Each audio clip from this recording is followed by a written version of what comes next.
Oke. Semoga nanti 1 jam cukup Bapak Ibu. Jadi bentuknya hari ini diskusi, bukan orasi. Kalau orasi itu kan satu arah gitu ya. Saya berharap diskusi, jadi nanti kita bisa dua arah, sehingga Bapak Ibu diperkenankan untuk interupsi kapanpun dan di waktu manapun nantinya. Harapannya nanti kita bisa sharing, sharing acknowledgement, artinya kita bisa sharing pengetahuan atau sharing pengalaman Bapak Ibu terkait ini, sehingga nanti bentuknya di sini bukan bukan orasi tapi kita berdiskusi sehingga Bapak Ibu bisa melakukan ini ya, instruksi kapanpun.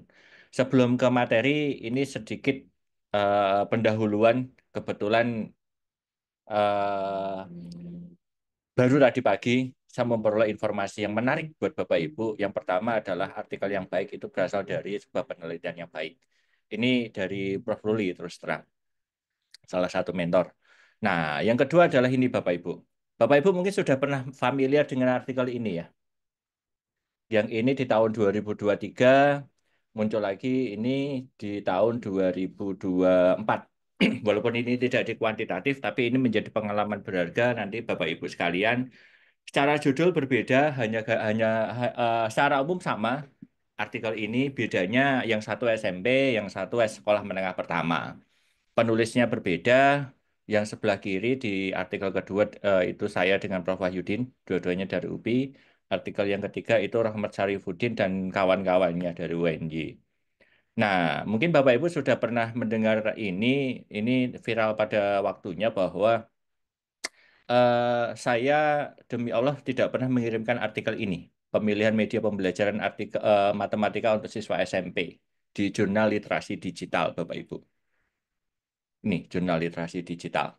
Begitu pula kemarin Rahmat Syarifuddin, Yanuar Agung, dan Bartolomius ini mengkonfirmasi ke saya bahwa yang bersangkutan juga tidak pernah membuat artikel ini, bahkan mengirimkan artikel ini pada jurnal literasi digital. Sebenarnya dua artikel ini itu hasil terjemahan dari ini Bapak Ibu. Ini hasil terjemahannya di tahun 2018. Nah, ternyata jurnal ini pada waktu itu, kalau nanti Bapak Ibu bisa searching lah. Ini jurnalnya ternyata tadi hidup lagi, pagi tadi. Jadi hidup di tahun 2001, 2021 hidup, 2023 mati gara-gara ada temuan yang ini Bapak Ibu, artikel kedua ini. Ternyata dari artikel 2023 mati, 2023 hidup lagi, dan 2024 mati lagi gara-gara ada artikel saya yang ketiga tadi, dan tanggal 14 Maret 2025 hidup kembali. Jadi ini jurnalnya mati hidup, hidup mati, hidup mati, hidup, mungkin habis ini mati lagi. Nah, terakhir ini kasus permasalahan ini sudah chief editornya saya tahu itu bukan kenal, saya tahu. Dan nggak tahu kalau menyampaikan ke saya sih jurnalnya tidak akan hidup lagi, tapi ternyata kok hidup kembali. Sehingga apa yang dapat kita peroleh Bapak Ibu dari kasus ini bahwa yang pertama, Bapak Ibu kalau mensitasi artikel, tolong mensitasi artikel yang ini yang ada di layar. Jangan dua yang sebelumnya. Kasihan. Itu yang pertama. Yang kedua, jurnal ini tolong jangan mengirim artikel ke sini. Karena kan tata kelolanya menjadi diragukan. Kemarin saya sudah menyampaikan hal ini, ternyata sanksinya tidak ada Bapak Ibu, karena kebetulan jurnal ini belum terakreditasi, sehingga tidak ada sanksi apapun terkait ini. Sehingga bisanya hanya di sanksi sosial. Dan menariknya Bapak Ibu, chief editornya orang pendidikan matematika Bapak Ibu.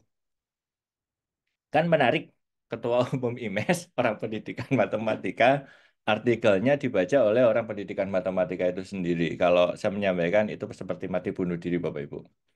Itu secara umum ini Bapak Ibu gara-gara tadi pagi sehingga saya punya punya materi bahan untuk ngomong pada jam 8 ini. Yang pertama, karena kita berbicara di kuantitatif, ini adalah analogi perbedaan mendasar antara kualitatif dengan kuantitatif.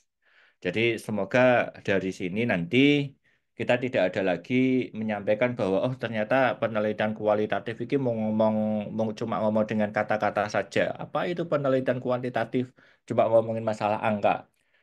tergantung sudut pandangnya Bapak Ibu. Kalau saya menyampaikan, saya lebih banyak di kualitatif, di kuantitatif, sehingga kalau buat artikel di kualitatif itu juga sulit. Begitu pula mungkin Bapak Ibu yang lain akan kesulitan juga kalau mungkin kebiasaannya di kualitatif, membuat artikel kuantitatif juga akan kesulitan.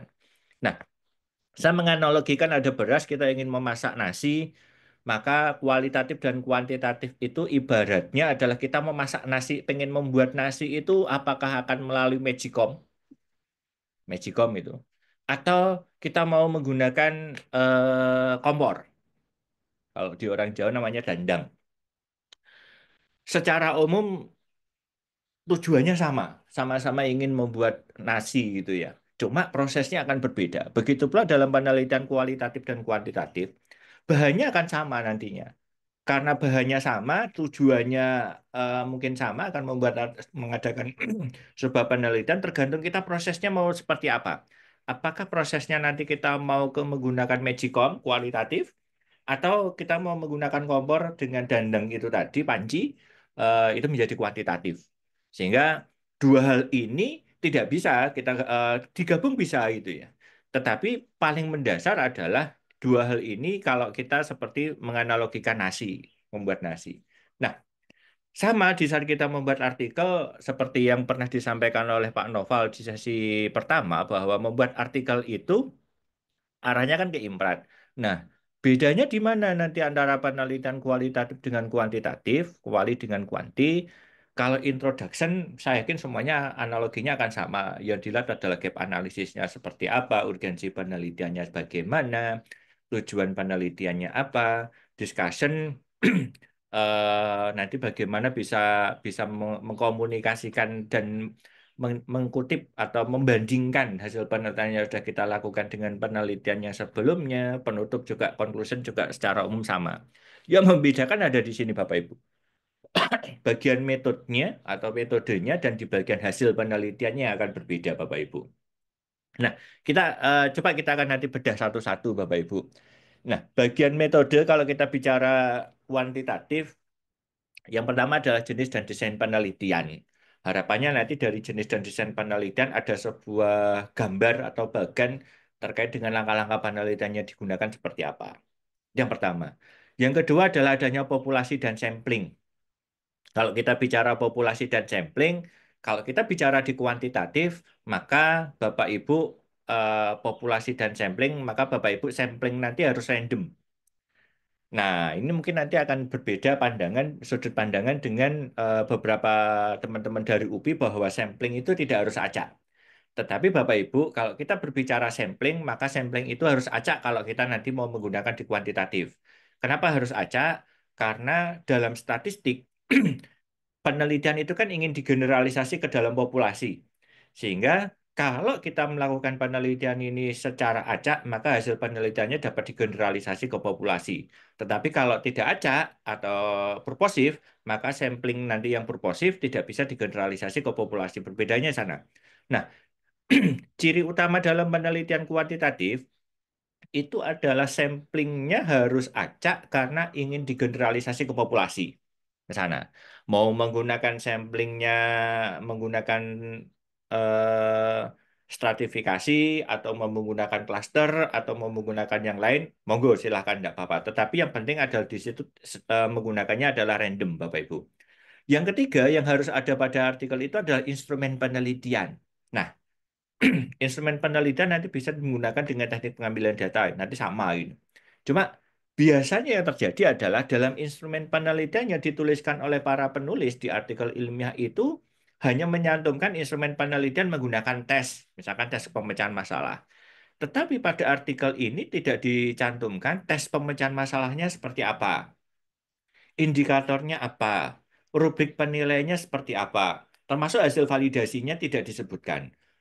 Nah, apabila nanti indikatornya tidak ada, maka pembaca biasanya reviewer akan mempertanyakan ini indikator misalkan kita kemampuan memecahkan masalah, indikator kemampuan memecahkan masalahnya merujuk kemana? Apakah merujuk mau punyanya Dominovsky? Apakah mau merujuk punyanya Polia? Ataukah mau merujuk ke yang lainnya? Termasuk rubrik penilaiannya. Otomatis nanti Bapak Ibu kalau Bapak Ibu menggunakan rubriknya pemecahan masalahnya dari Polia, itu rubriknya akan berbeda kalau Bapak Ibu menggunakan Dominovsky. Sehingga Bapak Ibu antara indikator sama rubrik biasanya akan dimunculkan pada instrumen penelitian, termasuk kalau nanti instrumen itu divalidasi. Nah, nanti akan muncul pertanyaan, berarti nanti artikelnya akan semakin banyak, semakin tebal gitu. Ya, itu resikonya Bapak Ibu. Seperti yang saya sampaikan tadi bahwa artikel yang baik itu berasal dari sebuah penelitian yang baik. Artinya bahwa kita kalau ingin melakukan sebuah penelitian, berikutnya adalah ingin membuat sebuah artikel ilmiah, maka membuat artikel ilmiahnya jangan separuh-separuh, setengah-setengah, atau setengah jalan dari sebuah penelitian. Artinya harus penuh di situ. Dan yang terakhir pada bagian metode itu adanya teknik analisis data, Bapak Ibu. Nah, dalam penelitian kuantitatif, analisis data ini menjadi urgent, penting. Kalau di analisis kuantitatif, maka nanti akan berbicaranya lebih banyak kepada data-data statistik. Apakah nanti mau menggunakan UGT, ANAVA, regresi, termasuk nanti mau menggunakan analisis jalur, ACFA, ataupun confirmatory factor analysis yang CFA, atau EVA, ataupun teknik analisis yang lain. Tetapi terlepas menggunakan itu, maka kita harus bisa sense of, artinya kita harus tahu kira-kira nanti dengan judul A, target tujuannya adalah ke A, kita nanti harus menggunakan teknik analisis datanya apa. Itu sudah tahu. Sebagai contoh, saya ngambil contohnya ini. Ada sebuah penelitian ingin melihat pengaruh media pembelajaran Canva terhadap kreativitas siswa. Kalau melihat seperti ini, Bapak Ibu, kita nanti menggunakan regresi, katakanlah, karena kita melakukan analisis datanya menggunakan regresi, karena hanya melihat kata kuncinya pada judul adalah pengaruh, ini kan menjadi bias nanti jadinya. Kalau kita bicara regresi, maka data itu kan tidak boleh binomial. Artinya data itu kan harus interval di situ. Kalau kita melihat pada judul pengaruh media pembelajaran Canva, di situ media pembelajaran Canva-nya datanya kan tidak interval. Sehingga kalau Bapak Ibu mau menggunakan regresi, nantinya akan kesulitan.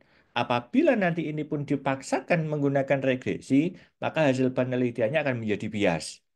Sehingga kalau melihat judul yang seperti ini, kita sebagai seorang peneliti mestinya langsung bisa menyimpulkan bahwa ini penelitian, analisis datanya mestinya menggunakan UGT atau menggunakan ANAVA.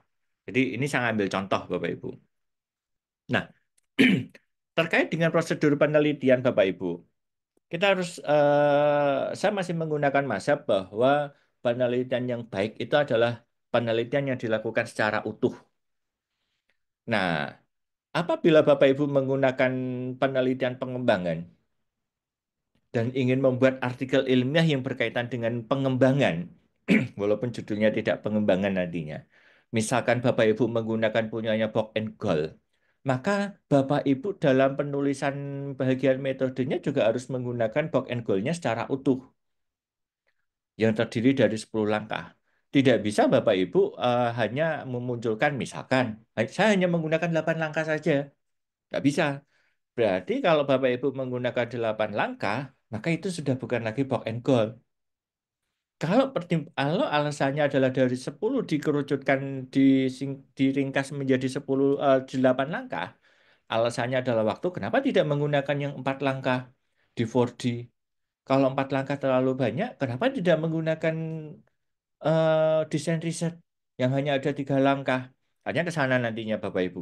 Sehingga kalau kita sudah yakin menggunakan metode tertentu, maka metode tertentu itulah yang harus dilakukan secara utuh, tidak separuh-separuh. Nah, yang sering terjadi kekeliruan adalah pada saat kita berbicara box and call, metode R&D-nya box and call, di mana terdiri dari 10 langkah, di situ ada validasi ahli.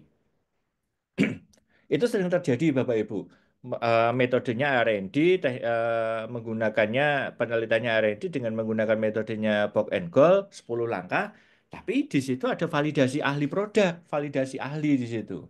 Padahal kalau merujuk pada bukunya Bock and Goal aslinya, itu Bock and Goal tidak ada yang namanya validasi ahli. Adanya adalah uji coba skala kecil, uji coba skala menengah dan uji coba skala luas.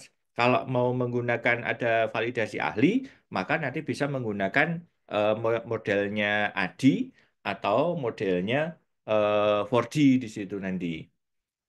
Nah, begitu pula kalau yang lainnya, sehingga nanti Bapak Ibu harus jelas kita nanti mau menggunakan metode yang mana, dan itu dilakukan secara utuh. Jangan sampai separuh-separuhnya, karena nanti kalau muncul separuh, maka penelitian itu secara umum belum selesai. Nah, ini yang tadi saya sampaikan terkait dengan analisis data, ini menjadi hal urgent. Bagaimana cara yang konkret, cara yang lebih konkret untuk mencapai tujuan penelitian. Saya ambil contoh tadi ini. Sehingga kita harus ada apa ya, istilahnya pemikiran kalau seperti ini maka analisis datanya ini. Misalkan kalau saya ingin memvalidasi, mengkonfirmasi faktor-faktor sebuah instrumen atau indikator sebuah instrumen, maka kita nanti bisa menggunakan CFA, konfirmatory, atau kita bisa menggunakan EVA atau explanatory. Itu mestinya sudah ada di situ. Ini ada beberapa contoh, Bapak Ibu. Ini saya ambil di jurnal matematikanya IAIN Kudus.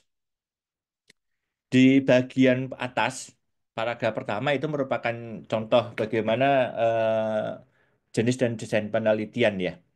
Nah, yang di paragraf kedua inilah populasi dan sampel. Di situ populasinya di kelas 7 dan secara sampling menggunakan klaster. Di situ tertulisnya terambil 7A dengan 7A 7A dengan 7B.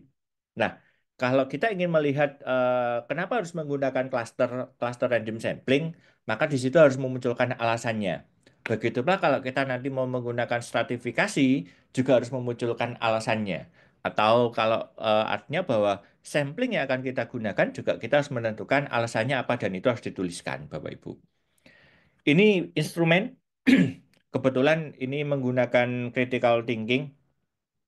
Faktornya ada 5, Bapak Ibu. Indikatornya ada 5, dan di situ ada rubrik. Apakah ini divalidasi?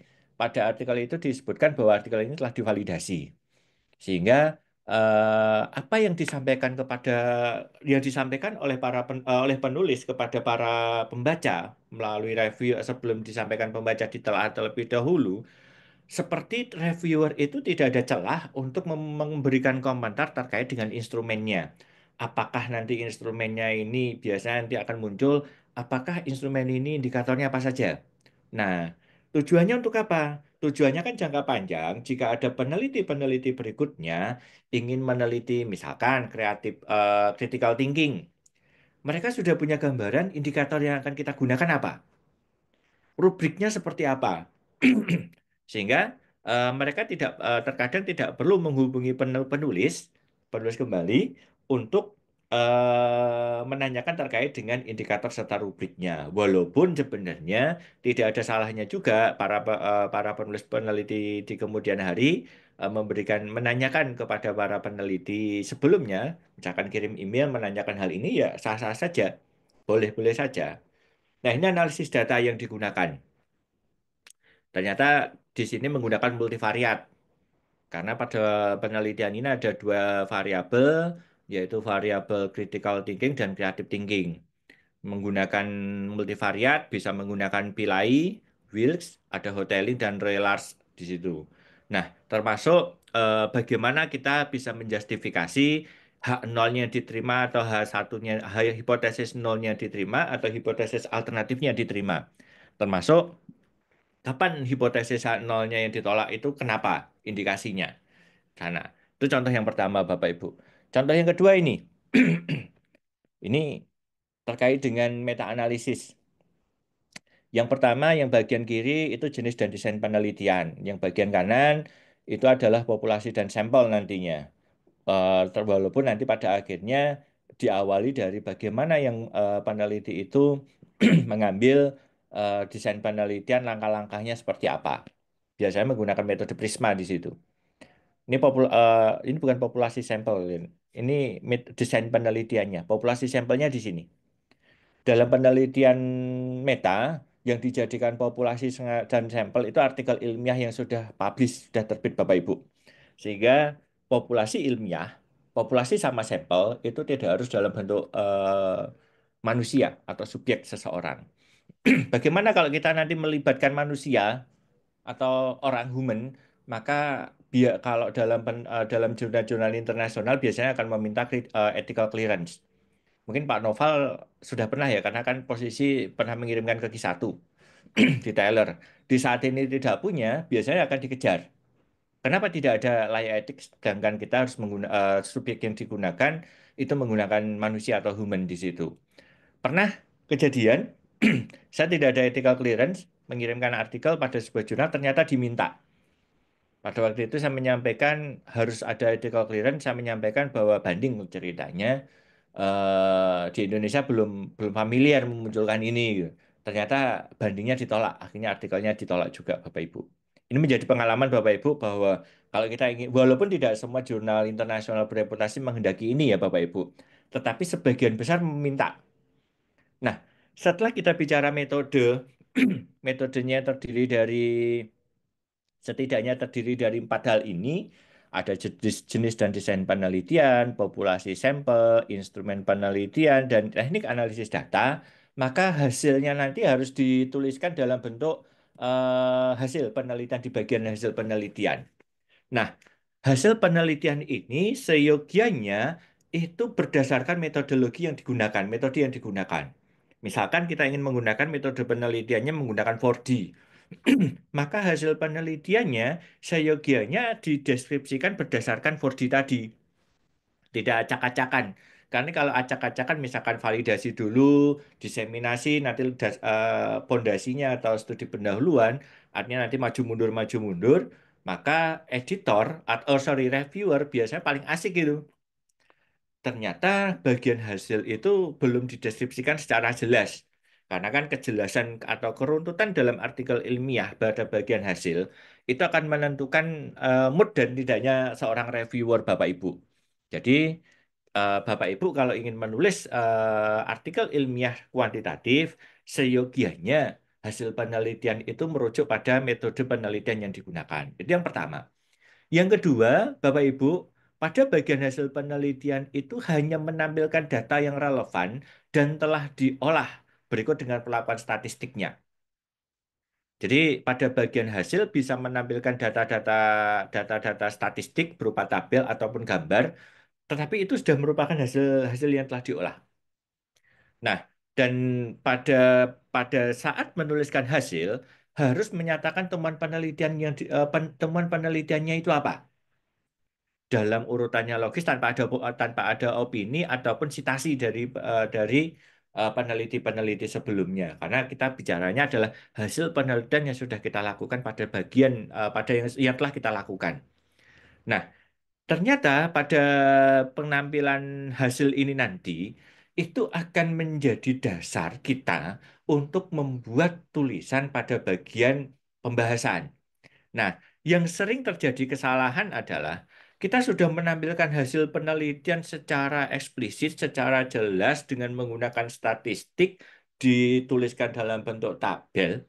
Ternyata pada bagian hasilnya pembahasannya tidak ada. Artinya pada bagian hasil, Bapak Ibu hanya menuliskan bahwa setelah ada tabel, karena diperoleh koefisien signifikansinya lebih dari 0,05, maka hak nolnya yang diterima. Hanya seperti itu, disimpulkan bahwa tidak ada efek. Hanya seperti itu Bapak Ibu. Maka secara umum, artikel yang sudah Bapak Ibu buat itu hanya baru sampai pada tahapan hasil. Pembahasannya belum ada, diskusinya belum muncul. Maka Bapak Ibu setelah hasil melanjutkan pada diskusi, kenapa hak nolnya ini yang ditolak? Kenapa hak nolnya yang diterima? Itu harus dijelaskan pada bagian diskusi atau pembahasan dengan menuliskan secara objektif sesuai dengan data-data yang sudah diperoleh. Bahkan Bapak Ibu pada bagian pembahasan ini pun Bapak Ibu harus memperhatikan atau merujuk hasil-hasil penelitian yang sudah terdahulu. Artinya hasil-hasil penelitian yang sudah dilakukan oleh orang lain, sehingga hasil penelitian yang Bapak Ibu lakukan akan dikomparasikan, dibandingkan dengan hasil penelitian yang sudah diterbitkan pada bagian-bagian sebelumnya. Nah, Dalam penelitian kuantitatif, biasanya para peneliti diminta untuk menuliskan keterbatasan atau limitasi. Itu hukumnya biasanya saran, tetapi saran dari reviewer, tapi ini akan menentukan bahwa kita itu jujur, tapi jangan sejujur-jujurnya, jujur bahwa penelitian ini memang ada lemahnya. Sehingga peneliti-peneliti berikutnya bisa melakukan penelitian lanjutan terkait dengan kelemahan dari penelitian tersebut. Mungkin itu Bapak Ibu, sejak tadi nggak ada yang ini ya, nggak ada yang apa resen, jadi aman. Nah, mungkin itu Bapak Ibu, saya kira ada yang perlu kita diskusikan, saya persilahkan. Oke. Terima kasih Pak Adi untuk penjelasannya tadi ya. Jadi apa namanya penguatannya salah satunya di instrumen gitu. Kalau penelitian kuantitatif ya. Gitu Hmm. di instrumennya itu jadi harus clear. Nah, ini langsung langsung ada yang bertanya ini. Salah satu HKG juga ini Pak Jero. Ya. Pak Jero, monggo Pak Jero. Ya baik, Pak Di, Pak Nopal, mohon maaf nggak aktifkan kamera. Pak Di gini, beberapa yang Pak Di sampaikan tadi kan, eh, maksudnya sudahlah lengkap ya, maksudnya dari UJT, kemudian dari sampai ANAPA dan sebagainya. Nah kalau misalkan kita hanya one shot case study saja Pak, kalau kita lihat bisa sih UJT kita aja kan, tapi hanya satu kali aja one shot saja kita lakukan riset, itu peluangnya seperti apa gitu saya. Peluangnya untuk kita bisa masukkan ke sebagai contoh gini misalkan ternyata dalam ngajar gitu kan, kita ada ide nih dalam pertemuan ketujuh atau ke-7 ke-8 ke DS atau pertemuan kelima keenam kita berpikir nih dua dua pertemuan ini kita lakukan sebuah tindakan atau eksperimen, lalu itulah yang saya bayangkan sebagai one shot saja gitu. Nah peluangnya nanti untuk bisa kita tuliskan sebagai hasil riset, eh, seperti apa? Kita aja sih kurang lebih. Oke, langsung saya jawab. One shot Tuh. case study itu bisa dilihat dari sudut pandang eksperimen. Itu bisa Pak Jiro. Nanti hasil penelitian yang tadi pertemuan ke-6 dan ke-7, hasil penelitian secara kuantitatif dilihat, dianalisis menggunakan UJT, tapi UJT-nya bukan menggunakan target misalkan rata-rata awal yang kita kendaki berapa? Misalkan mu nolnya 78. Apakah rata-rata yang diperoleh oleh subjek tadi secara statistik memenuhi minimal 7,78? Itu bisa, Pak. Nanti menggunakan UJT memang bisa. Tetapi kalau kita menggunakan one shot case tadi, harapan saya sih itu dilakukan secara setiap kali pertemuan atau istilahnya itu pertemuan pertama hasilnya apa, pertemuan kedua berapa, pertemuan ketiga apa. Jadi dilakukan secara berulang-ulang, tidak hanya dilakukan dalam satu atau dua kali pertemuan. Karena kalau kita merujuk pada satu atau dua kali pertemuan, hasil yang diperoleh pun belum tentu menjustifikasi apakah penelitian intervensi yang kita berikan tadi itu memberikan efek yang positif atau tidak. Ini hampir sama dengan artikel pertanyaan akan muncul gini Pak Jero dan Bapak Ibu yang lain. Bagaimana kalau penelitian kuantitatif itu kan selama ini identik dengan jumlah subjek atau jumlah sampel yang besar. Mungkin nggak penelitian kuantitatif menggunakan subjeknya hanya satu gitu. Nanti akan muncul seperti itu. Sebenarnya dalam penelitian kuantitatif, subjeknya satu sangat dimungkinkan. Bentar, saya ambilkan contoh penelitian subjeknya cuma satu. Nah, saya ambilkan contoh dulu Bapak Ibu.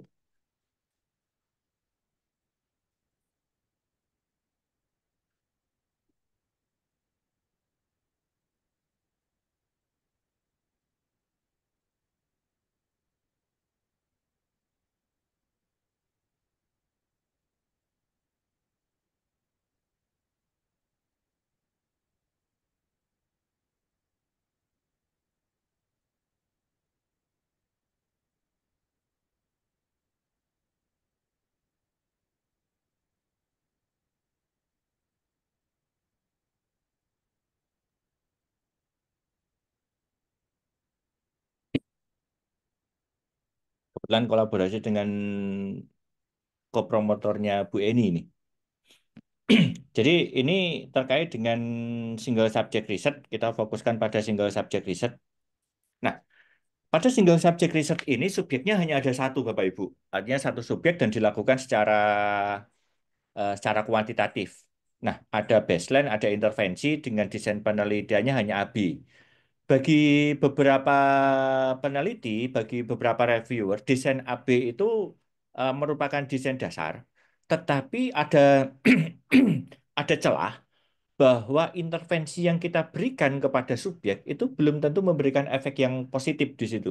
Jadi perubahan perilaku yang dimiliki oleh subjek itu belum tentu dipengaruhi oleh intervensi yang kita lakukan kalau kita hanya menggunakan desain ABI.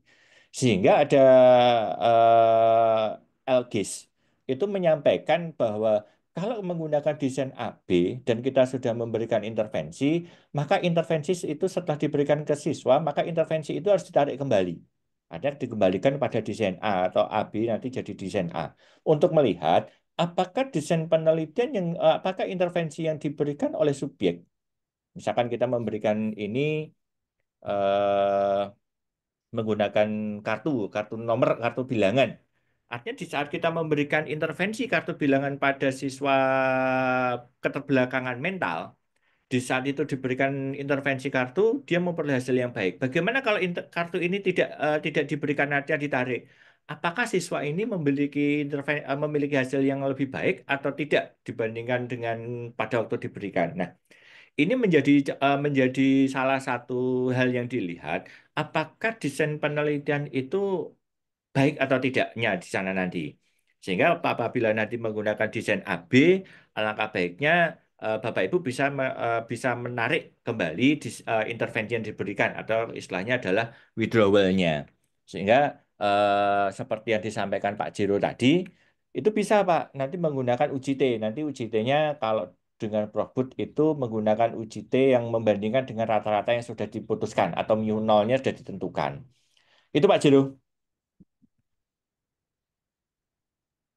Ya, baik. Terima kasih, Pak Di. Pak Di, kalau misalnya kita coba tadi, anggap kalau saya nyebut tadi sebagai one shot, ya hanya di pertemuan ke-6, gitu. Walaupun perencanaannya pasti kan sudah di pertemuan ke-5 dan sebagainya. Sudah terjawab bahwa kita akan memakai uji satu pihak ataupun uji tadi walaupun uji dengan apa ya, mu inilah dengan populasi Oh. ya. Hmm. Apa mu ini parameternya gitu kan. Nah, kemudian kalau kita coba tadi anggaplah pertemuan, kalau tadi saya nyebut pertemuan ke-6, di sini kita coba misalnya seperti Pak disampaikan, pertemuan ketiga sudah mulai satu pertemuan, anggaplah selesai 1 minggu, kita pertemuan 4 juga ambil data dalam bentuk kuis pertemuan 5, pertemuan 6, itu nanti kenanya apakah kalau secara kuantitatif akan lebih cenderung ke time series atau lebih kita kita hindari maksudnya penekanannya apakah akan ke PTK atau kan ke time series jadinya itu. Ke time Nah, series, Pak. time Pak series Jiko. ya. Itu ke time series. Ke time series. Karena kan Ya, kita mengambil datanya pada setiap kali pertemuan. betul, betul. Betul. Kalau PTK kan biasanya diambil data diambil di akhir siklus biasanya. Ada pertemuannya berulang, tapi Hmm. pengambilan datanya nanti di post test lah anggap gitu ya. Iya, biasanya seperti itu. Ya, mengapa di karena memang beberapa tahun ini kan saya agak agak jarang menulis atau meneliti yang kuantitatif ya lebih banyak keluar maksudnya ke masyarakat lah tanda kutip. Itu sehingga eh, kebetulan Pak Adi menyampaikan sebelum saya cek lagi artikel-artikel yang baru. Nah, kalau misalnya penelitian di dalam kelas kita gitu, kelas di mata kuliah lah itu kan, Pak Adi kan menyebutkan tadi bahwa bagusnya kita diawali dengan penelitian yang utuh, sehingga ada riset yang utuh. Kemudian kadang gitu ya, kadang eh, bukanya peluang proposal yang sifatnya pendanaan, nah itu kan tidak bersamaan dengan bukanya persiapan awal semester. Gitu. Sehingga yang ingin saya tanyakan sebenarnya, apakah memungkinkan kita misalnya saya mengajar sekarang sudah pertemuan ke-5, lalu terbesitlah sebuah ide untuk riset. Oke lah, saya mulai pertemuan ke 9 nanti setelah PTS, 10 setelah PTS saya ingin riset gitu kan. Bagaimana kalau misalkan tidak sempat mengurus administrasi ke LPPM, lalu kita adakanlah riset secara mandiri. Tapi memenuhi kaidah risetnya dipenuhi, cuman secara administrasi kita tidak mengajukan SK. Itu Ya. dituliskan dalam bentuk artikel gitu. Nah, itu seperti Pak. Karena saya katakan tekankan ini Pak Adi, karena selama ini kan saya biasanya ajukan proposal riset di masyarakat atau di kelompok budaya, baru publikasikan kan gitu. Monggo Pak Adi, makasih. Oke, ini pengalaman menarik ini sama Pak Jiro ini. Ini pengalaman menarik. Ada yang di sini yang di LPPM Bapak Ibu? Sebelum saya jawab, ada yang di LPPM nggak ya? Pengabdian penelitian dan pengabdian masyarakat. Nggak ada ya? Ada nggak ya? Nggak ada. Atau takut? Bu Setiani LPPM kan? Halo Bu Setiani? Oh, ngumpet. Oke. Bapak Ibu, kebetulan saya di LPPM di kampus. Tapi bagian penelitian, puslit. Arahnya nanti tergantung sudut pandangnya Pak Jiro. Kalau sudut pandangnya adalah kita melihat sebuah penelitian adalah secara legal formal, kita melihat sudut pandangnya legal formal dulu Pak Jiro.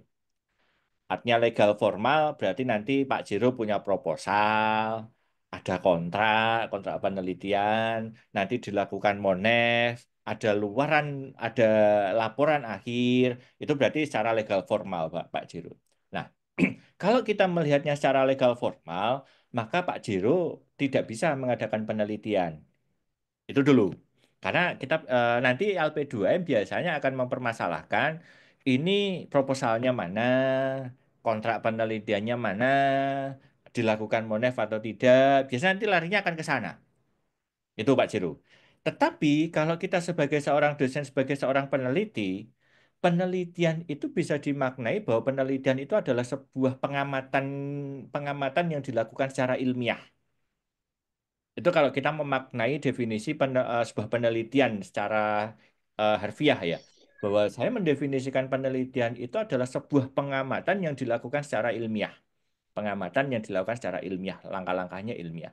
Sehingga dengan Pak Jero berada di lapangan, di tempat di desa wisata, di tempat budaya, di situ, habis itu menjadi sebuah artikel ilmiah, pertanyaannya adalah, Pak Jero melakukan pengamatan? Ya.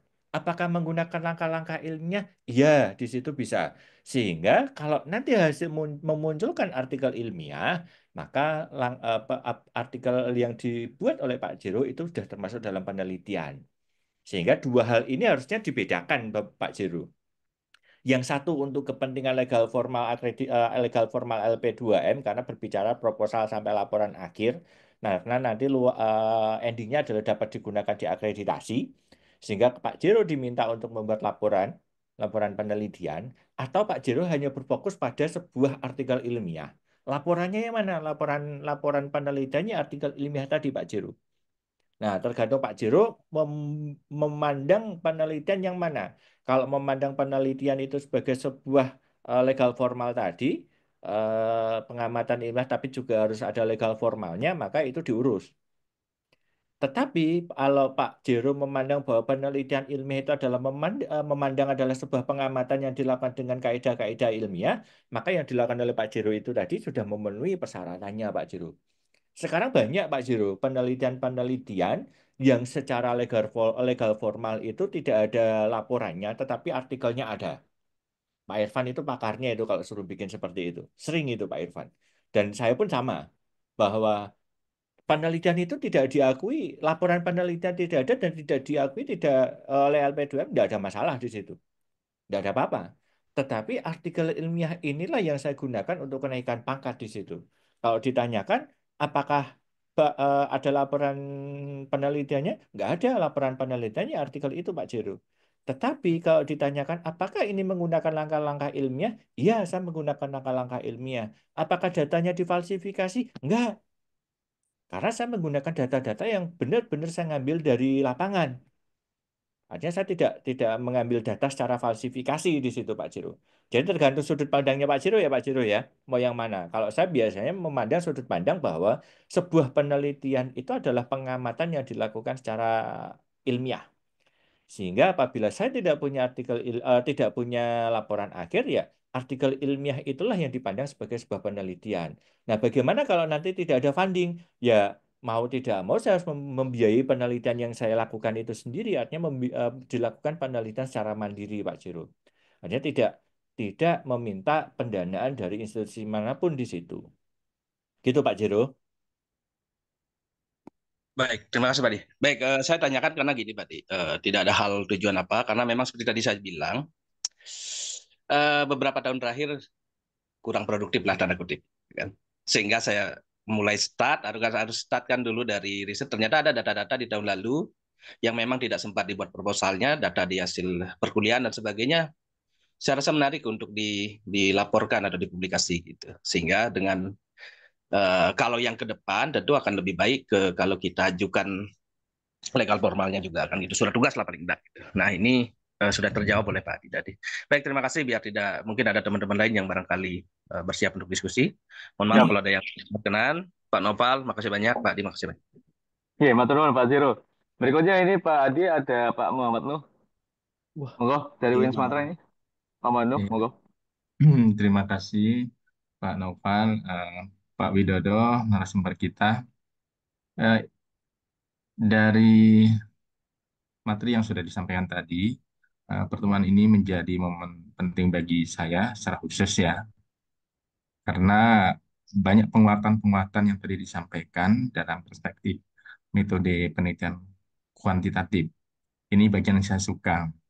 Tapi ada bagian yang saya memang belum paham, karena memang kasusnya di ilmu pendidikan itu baru dapat dari sini contohnya gitu, dari Pak Widodo. Jadi karena memang saya nggak paham, memang ini saya tanyakan terkait dengan komite etik penelitian, terus surat layak etik itu eh, saya ingin gambaran lebih lebih jelas gitu ya. Eh, karena ini kan jarang-jarang gitu. Mohon pencerahannya Pak Widodo. Terima kasih. Yang yang layak etiknya, Pak.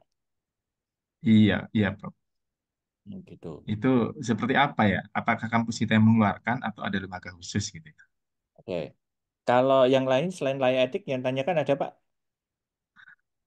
Kalau secara metodologi memang tadi saya sudah menyimak eh, untuk penelitian-penelitian kuantitatif ini sangat kuat terikat oleh metode metode yang kita pilih gitu ya.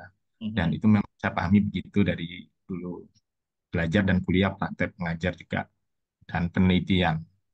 Jadi ini memberikan penguatan yang cukup penting bagi saya karena memang eh, metode penelitian yang saya kenali dari awal itu dari S1, S2 dan di proses S3 ini fokusnya di kuantitatif memang Prof. Jadi Oke.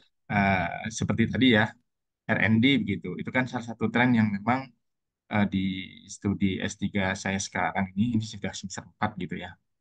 Jadi itu kan R&D itu salah satu yang direkomendasi oleh promotor di kampus Unimed waktu saya kuliah. Jadi kalau kita pakai book and goal itu memang harus 10 langkah itu diikuti.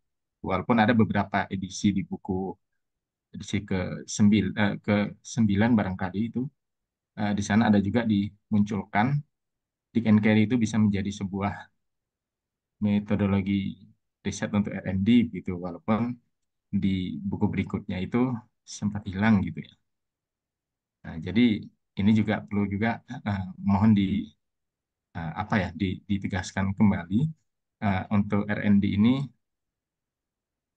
kita masih pakai yang versi yang lama gitu ya 10 langkah atau yang versi edisi apa ya ke 9 kalau saya nggak salah itu di bukunya Book and Goal. Itu aja, Prof. Baik. Yang pertama terkait jenis penelitian nanti tergantung ya Pak Nuh ya. Kalau R&D Ya. mau menggunakan metode yang mana? Karena R&D sendiri jenisnya banyak Pak Nuh. Ada box and goal yang kalau saya tahu box and goal itu 10 langkah. Nanti kalau Molenda itu ada 5 langkah dengan ADI, ADDIE itu. Dick and Carry pun 10 langkah Pak. Itu Ya. kalau saya melihat agak rumit memang. Nah, yang menarik itu adalah kalau Bapak menggunakan Molenda. Karena bagian dari ADDIE atau ADI itu tidak apa ya, tidak terstandar. Ada yang bentuknya melingkar, ada bentuknya yang anak tangga, ada yang bentuknya lurus ke bawah atau ke atas itu garis. Sehingga kalau garis kan tidak siklik. Kalau anak tangga juga tidak siklik. Kalau menggunakan lingkaran tadi itu siklik. Itu ada tiga. Saya melihat Molinda itu adi adi itu ada tiga jenis.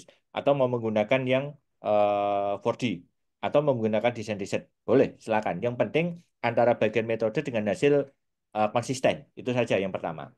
Nah, yang kedua terkait dengan surat layak etik di Ya. kita, Pak Nuh dan Bapak Ibu yang lain, surat layak etik siapa yang mengeluarkan? Ya, yang mengeluarkan Komisi Etik Penelitian, Pak Nuh.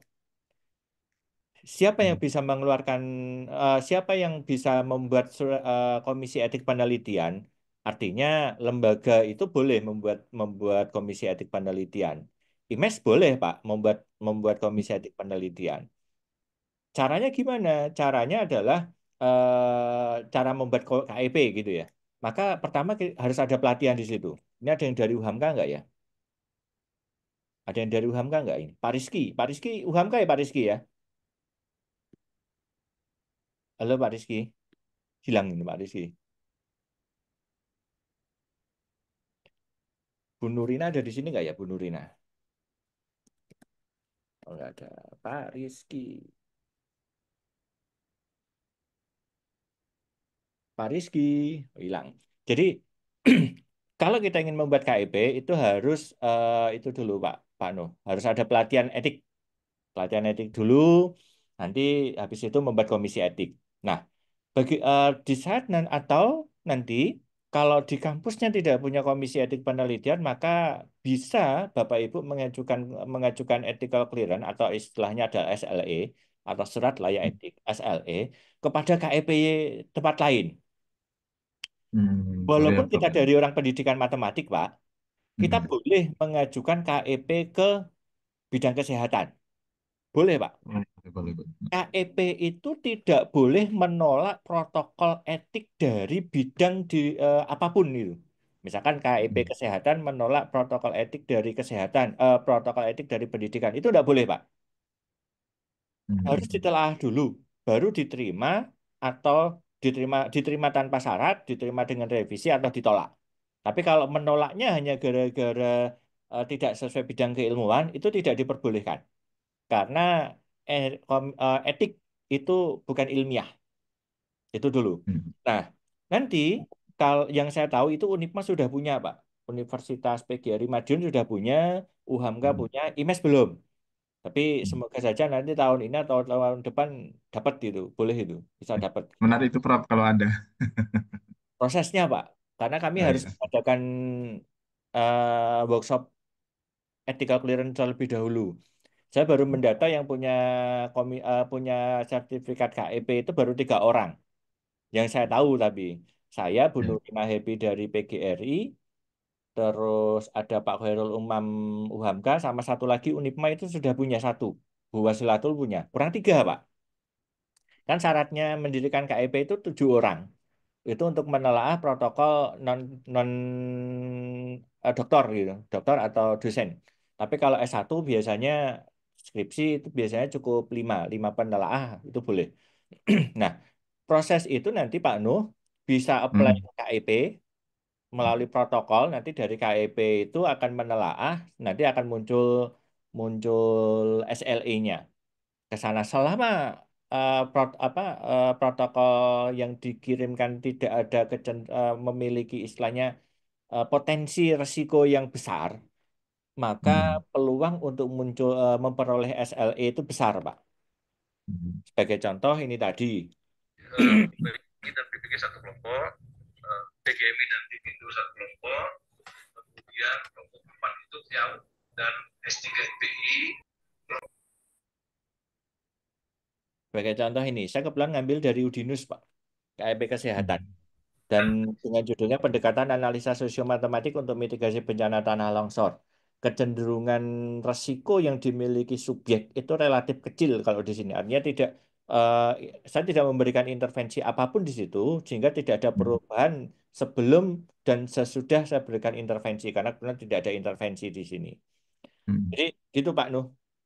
Ya, terima kasih Pak Widodo. Pencerahannya luar biasa. Oke. Matur nuwun Pak Muhammad Nuh untuk tadi pertanyaan terkait dengan etik ya. Wah itu emang lagi jadi isu sekarang terutama di Indonesia ini. Jadi kita memang harus mulai membiasakan untuk etik ya Pak Adi ya. Nanti Betul. siapa tahu nanti AMS punya, wah itu malah jadi terobosan baru ini. Mantap, mantap. Oke, Pak Adi, mungkin ini sudah ada pembicara kedua, kita tinggal 4 menit lagi. Mungkin Pak Adi ada konklusi sebelum saya serahkan ke Pak Irfan. Baik, sebelum saya serahkan ke Pak Irfan, Bapak Ibu, seperti yang tadi saya sampaikan, yang pertama adalah penelitian yang baik itu adalah penelitian yang utuh gitu ya. Sehingga kalau kita mau membuat artikel penelitian ya yang baik. Kalau penelitian yang baik, maka penelitian itu harus utuh. Itu yang pertama. Jangan separuh-separuh. Sering saya mereview artikel kuantitatif tapi separuh-separuh. Yang kedua, Bapak Ibu, kalau Bapak Ibu lebih cenderung ke kuantitatif, saya berharap betul artikelnya penelitiannya lebih banyak ke kuantitatif. Saya berharap betul jangan menganggap bahwa penelitian kualitatif itu tidak ada apa-apanya, kurang bermanfaat. Jangan melihat ke sana. Karena penelitian baik kuantitatif maupun kualitatif, dua-duanya memiliki tujuannya juga sama. Sama-sama meneliti, tujuannya pada akhirnya sama. Cuma prosesnya saja yang berbeda, Bapak Ibu. Toh saya terus terang orang kuantitatif, kalau ngomong masalah kualitatif, ya setengah mati sambil jungkir balik. Begitulah Pak Irfan, saya yakin. Pak Irfan orang kualitatif, kalau suruh membuat artikel kuantitatif, itu mesti seperti jungkir balik tambah push up gitu. Mungkin itu Bapak Ibu, sehingga baik kualitatif maupun kuantitatif, penelitiannya dilakukan oleh seseorang, tidak ada yang jelek, dua-duanya juga baik. Peluang publikasinya bagaimana, semuanya berpeluang untuk publikasi di jurnal-jurnal yang bereputasi juga. Mungkin itu Pak Noval dan Bapak Ibu yang lain, terima kasih. Nanti Bapak Ibu bisa komunikasi, bisa diskusi, tidak harus melalui Zoom seperti ini, seperti yang sampaikan Pak Noval. Kita tunggu saja nanti kira-kira sesi luringnya mau dilaksanakan kapan. Gitu. Terima kasih Bapak Ibu. Assalamualaikum warahmatullahi wabarakatuh. Waalaikumsalam warahmatullahi wabarakatuh. Itu tadi pernyataan terakhir berarti wajib dilaksanakan karena pertanyaan bukan dilaksanakan atau enggak, tapi dilaksanakan kapan. Wah, wes langsung penugasan nih udah ngopo-ngopo ya. Oke Bapak Ibu, yang terima kasih tadi Pak Dr. Triadi Widodo terkait dengan materinya yaitu penelitian kuantitatif terkait how to write it gitu ya. Bagaimana cara menulis apa namanya paper untuk penelitian kuantitatif. Dan berikutnya Bapak Ibu kita shift ke penelitian kualitatif. Di sini sudah hadir di tengah-tengah kita Pak Dr. Muhammad Irfan dari UNY. Tapi sebelum waktu dan layar saya serahkan kepada beliau, izinkan saya untuk membaca apa namanya kurikulum vitae beliau. Sebentar.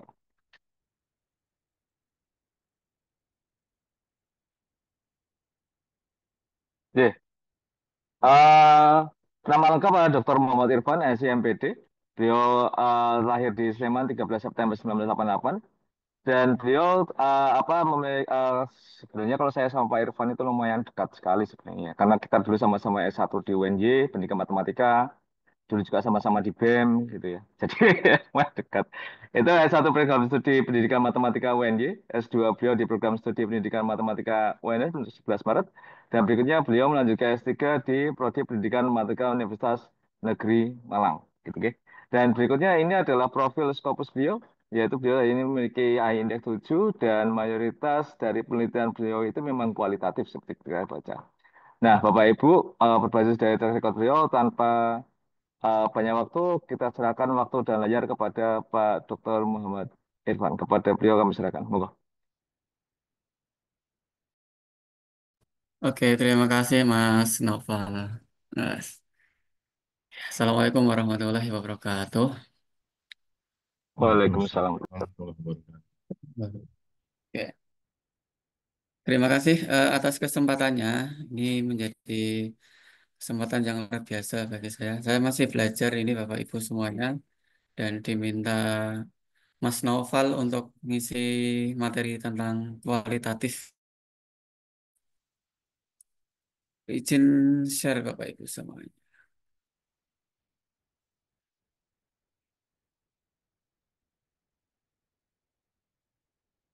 Oke, tadi udah banyak dijelaskan ya mengenai penelitian. Jadi udah disinggung juga penelitian kualitatif, kuantitatif dari Pak Adi Widodo. Nah, sekarang kita geser ke kualitatif. Jadi artikel ilmiah itu kan berasal dari penelitian yang jelas ya. Dari penelitian, entah itu penelitiannya berbentuk artikel dari artikel-artikel atau penelitian secara di lapangan. Pada akhirnya dari penelitian yang baik menghasilkan artikel yang baik, insya Allah. Oke, tadi sudah dijelaskan juga. Oke, ini singkat tadi sudah dijelaskan, lanjut aja. Oke, ingin publish harus lolos penilaian. Jadi ada penilaian administrasi dan juga penilaian substansi. Administrasi itu berkaitan dengan jurnal target, Ibu.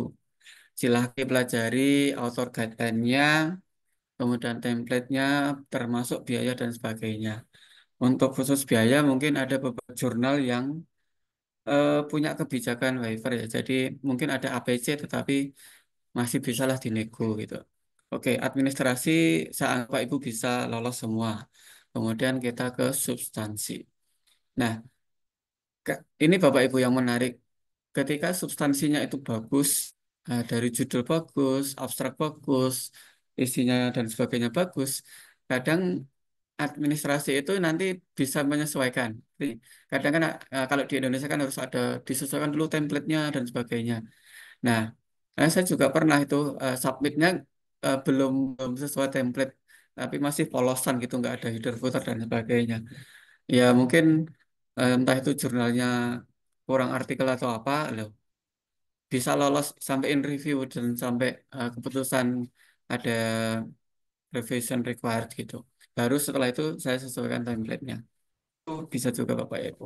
Tetapi yang jelas insya Allah substansi ini menjadi kuncinya mau publish di mana pun itu. Nah, untuk substansi ini saya cuma recall aja dari pemateri-pemateri sebelumnya. Secara garis besar itu sudah dijelaskan kriteria publishable artikel di pertemuan pertama oleh Mas Noval. Linknya sudah ada juga di YouTube juga sudah ada. Kemudian ada judul penulis, pendahuluan, metode, hasil pembahasan, simpulan, dan sebagainya. Termasuk ucapan terima kasih pada AI, pada pihak-pihak yang membantu, dan sebagainya. Referensi. Nah, kita nanti fokus ke bagian metode. Nah, bagaimana cara menulis artikel ilmiah hasil penelitian kualitatif? Sebetulnya, kalau kita mendeskripsikan bagaimana cara menulis ya caranya sama Bapak Ibu. Kualitatif dan kuantitatif itu sama. Ya sama-sama harus ada referensi, sama-sama harus dia kalimatnya harus efektif efisien, tidak terlalu hiperbolis dan sebagainya. Ya tidak tele-tele. Ya pada intinya secara garis besar itu sama. Mau penelitian kualitatif maupun kuantitatif atau bahkan R&D sekalipun untuk mixed method. Namun, perlu dipahami dulu ketika Bapak Ibu ingin menulis penelitian kualitatif ataupun nanti kuantitatif, harus cara pandangnya harus disesuaikan dulu. Kalau saya ingin menulis penelitian kualitatif, ya cara pandang kualitatif. Kualitatif itu sifatnya deskriptif. Jadi, kekuatannya itu ada di kalimat, di kata-kata. Ya, kita sebagai pujangga matematika harus pandai berkata-kata, Bapak Ibu. Nah, kemudian metodenya non-statis. Jadi, perhitungan-perhitungan statistik, uji T, ANOVA, regresi, dan sebagainya itu nggak dipakai sama sekali. Gitu. Nah, oleh karena itu ada anggapan bahwa, loh, orang matematika kok nggak pakai uji statistik? Ya, biarin, nggak apa-apa dong. Nah, kita lebih menghayati di konten matematikanya gitu. Dan cara berpikir respondennya gitu. Bukan hanya hasil akhirnya itu. Karena saya berkeyakinan bahwa segala sesuatu itu terjadi pasti ada alasan. Nah, di penelitian kualitatif alasannya itulah yang menjadi pemantik untuk dijadikan atau dieksplorasi secara mendalam. Gitu, Pak Ibu. Kemudian pengumpulan datanya non numerik, jadi bisa berupa teks, rekaman, dokumen, dan sebagainya. Data yang digunakan untuk menghasilkan ide-ide baru untuk penelitian ataupun memperoleh wawasan mendalam tentang suatu masalah. Seperti tadi yang saya jelaskan, bahwa penelitian kualitatif itu bagaimana kita memahami sesuatu topik tertentu itu harus mendalam, kecil nggak apa-apa, skopnya itu kecil nggak apa-apa, spesifik nggak apa-apa, tetapi memang harus mendalam. Nah, oleh karena itu, salah satu alasan kenapa kok instrumen utama dari penelitian kualitatif itu adalah peneliti itu sendiri, karena dia harus menguasai topik, gitu ya Bapak Ibu. Nah, ini instrumen penelitian kualitatif. Peneliti sebagai instrumen utama, dia harus menguasai topik. Kenapa kok harus menguasai topik? Ya karena bagaimana kalau mau kita membandingkan jawaban siswa dengan jawaban yang ideal. Nah, ini kan harus harus kita kuasai. Bagaimana ini alurnya benar atau enggak? Kalau kita nggak menguasai, jangan-jangan kita benarkan atau kita salahkan. Mungkin siswa punya jawaban yang berbeda, caranya berbeda dan sebagainya. Ketika diwawancarai memberikan alasan ini, kita nggak paham, ngeblank loh. Kan lucu ya jadi harus saya topik. Kemudian baru instrumen pendampingnya itu adalah kuesioner, tes, pedoman wawancara, pedoman observasi, ataupun FGD, dan seterusnya. Oke, nah ini yang menjadi perhatian Bapak Ibu. Tes di sini apakah sama dengan tes yang ada di penelitian kuantitatif? Ini pertanyaannya Bapak Ibu. Apakah sama? Loh, di kuantitatif kan juga ada tes, ada pilihan ganda, uraian, isian, dan seterusnya. Di scoring juga, kemudian di input dan sebagainya. Nah, yang beda kan Bapak Ibu, penelitian kualitatif dan kuantitatif. Tes yang di sini sebagai instrumen pendamping. Ini menjadi salah satu modal peneliti untuk wawancara. Wawancara gunanya apa? Mendalami cara berpikir si responden, si partisipan. Oh, ini tes ketika mengoreksi itu bukan masalah nilainya 9 atau 10 atau 5 dan seterusnya, bukan, tetapi prosesnya. Tadi ya di instrumennya Pak Adi tadi nol jika tidak menuliskan diketahui ditanya. Kemudian satu jika menuliskan diketahui ditanya, dua jika dan seterusnya ketika sampai kesimpulan nilainya 4. Nah, kualitatif ya nggak seperti itu, Bapak Ibu. Bukan masalah scoringnya, tetapi bisa jadi siswa itu tidak menuliskan diketahui ditanya karena dia sudah paham, ngapain juga dituliskan. Tetapi langsung ke caranya, ke analitiknya. Nah, ini menarik. Loh, kenapa kok kemudian ada timbul pertanyaan? Loh, kamu kenapa kok menjawabnya dari awal tiba-tiba langsung menuliskan rumus ini? Kenapa? Nah, itulah yang menjadi eh, peneliti utama itu menjadi elemen utama. Karena apa? Mengejar. Kenapa kok cuma dituliskan sekian? Kenapa kok bla bla bla dan sebagainya. Nah, ini kejar. Jadi instrumen pendamping ini harus saling support Bapak Ibu. Harus dijelaskan kapan pertama kali instrumen itu diberikan. Misalkan nih, saya pakai instrumen semuanya saya pakai. Yang pertama kali saya berikan itu apa? Kuesioner dulu kah atau tes dulu? Atau pedoman observasi dulu, saya observasi di lapangan dulu dan sebagainya. Dan kenapa itu yang pertama? Kemudian setelah itu ngapain? Ngapain dan sebagainya.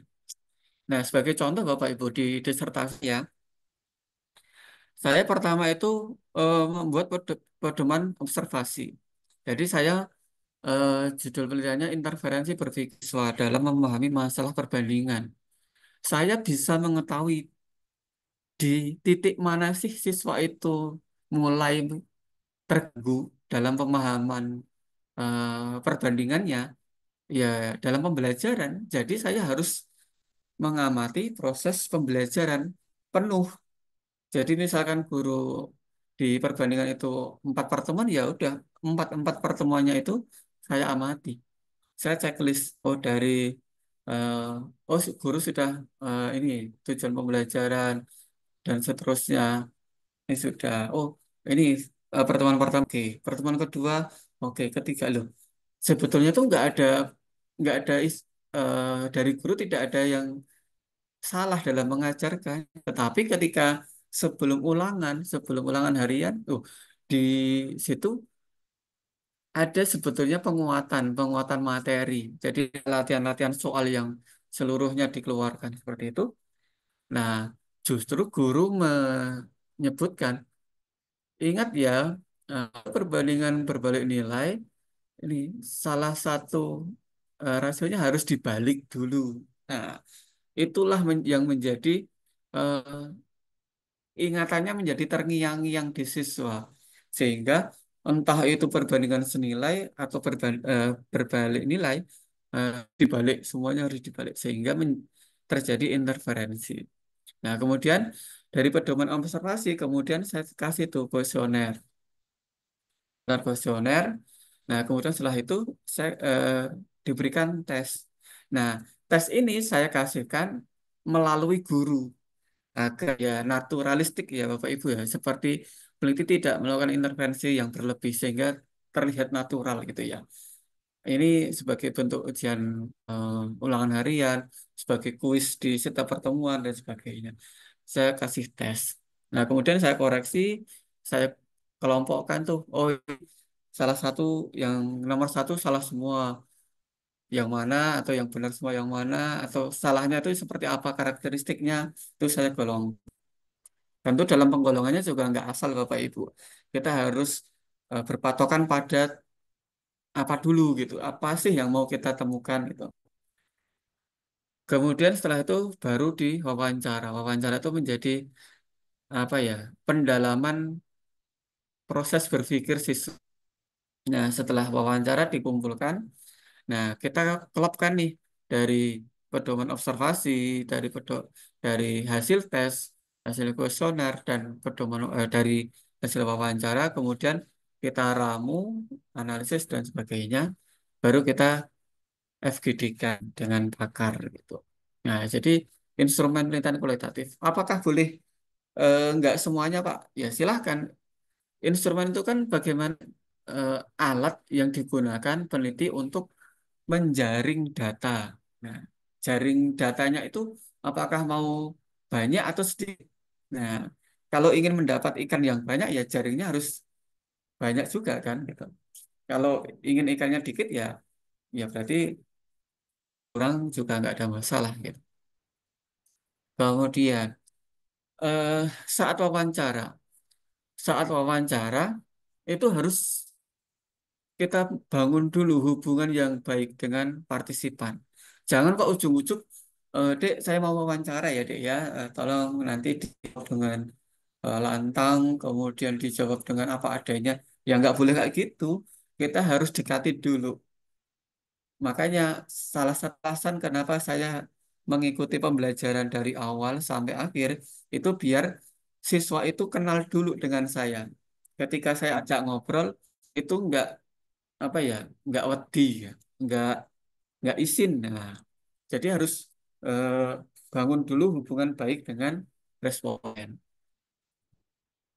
kalau sudah kenal nah seperti Anda lah Bapak Ibu lah ketika sudah sangat kenal sudah sangat familiar ya Anda akan curcol aja jadi harapannya wawancara itu ya seperti curcol gitu aja ngalir gitu nggak terlalu banyak kegelisahan yang dibatasi banyak hal gitu. Nah, kemudian yang kedua, bikin suasananya itu nyaman, tidak banyak gangguan di ruang yang sepi atau mungkin sambil ngopi atau sambil minum dan sebagainya itu nggak ada masalah. Yang penting eh, nyaman. Nah, kalau sudah nyaman tuh akan enak. Kemudian, nah ini peneliti itu jangan mudah berasumsi, Bapak. oh kenapa kok nggak ditulis diketahui ditanya? Oh saya nggak akan tanya karena ya paling dia juga bisa, wong ini jawabannya benar. Jangan gitu, tetapi tanyakan, tanyakan kenapa kok kamu nggak nulis ini apa yang diketahui atau yang ditanyakan di soal. Kenapa kok kamu menuliskan langsung rumusnya ini? Kenapa kok dari rumus langsung ada angka-angkanya ini? Angka-angkanya ini dari mana? Posisikan Bapak Ibu itu seperti orang yang baru pertama kali masuk ke situ dan ingin menanyakan banyak hal, ingin cari tahu informasi sebanyak-banyaknya gitu. Jangan langsung, oh ini salah ini deh. Jangan gitu loh. Kenapa jawabannya seperti itu? Nah, jadi harus sering menggunakan kalimat atau katanya mengapa dan bagaimana, apa alasannya itu.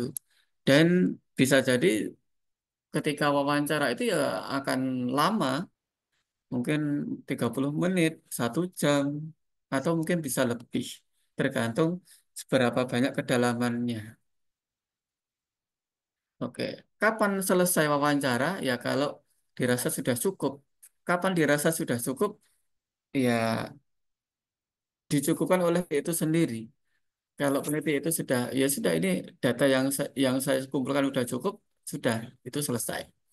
Gitu. Apakah boleh diolah kemudian dianalisis nanti? Oh, kemarin ada kelupaan. Ya silahkan saja, silahkan saja diulangi ataupun tanyakan beberapa hal lagi itu nggak ada masalah. Tetapi sebisa mungkin jangan terlalu lama. Nanti akan ada bias data.